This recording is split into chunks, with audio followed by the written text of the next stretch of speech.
Hello, everybody. This is Sam Rafay. Albert Einstein said, compound interest, it's the eighth wonder of the world. Those who understand it, earn it, and those who don't, pay it.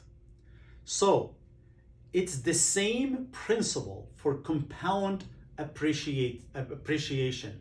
Appreciation has the same power as compounded interest. So we should understand it and see the power that it gives us over time. So today I'm going to share with you the formula of compounded appreciation. It is in reality the same formula for compounded interest. So F is for future value, equal P, which is the principal or the purchase price, times 1 plus A, which is the appreciation percentage taken out to the T, the time, how many years that's going to be. It's the same formula that is used for compounded interest. We use it for compounded appreciation. But even compounded appreciation has an additional value, and that is, in most cases, you're not using your money, you're using the bank's money. It's called leverage. And leverage is the greatest power when it comes to the business world, when it comes to finances, when it comes to growth and capitalizing on other people's money.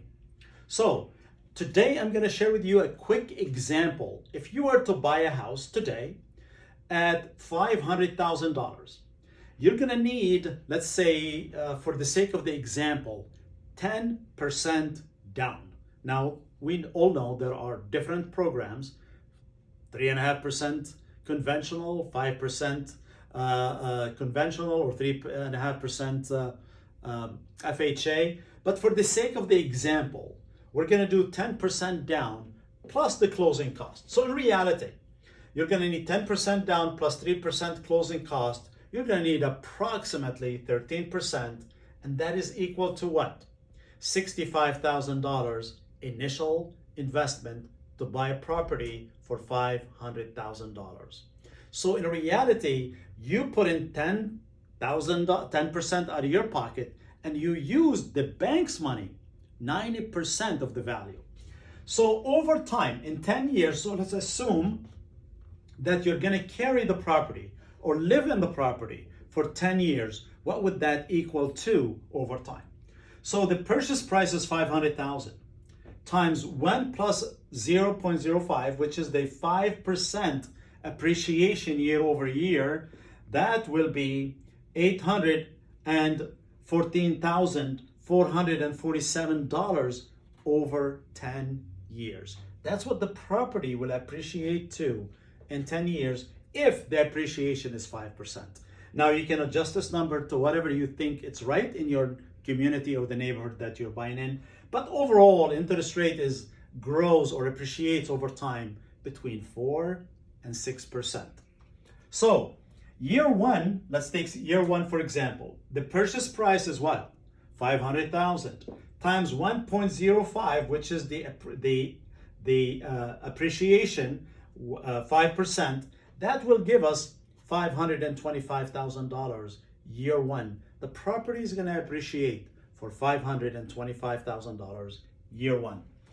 Again, the same thing now the property has already appreciated, right? So if it's going to grow again by 5%, the 525 times 1.05 again. So year two, the property value would be $551,000.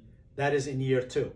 Now, again, we do the same thing. So in year 5, the property would be $607,000 times 1.05. That will be $638,000.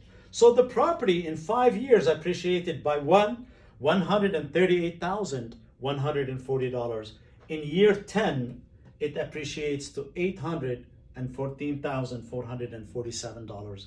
That is over 10 years if the appreciation is at 5%.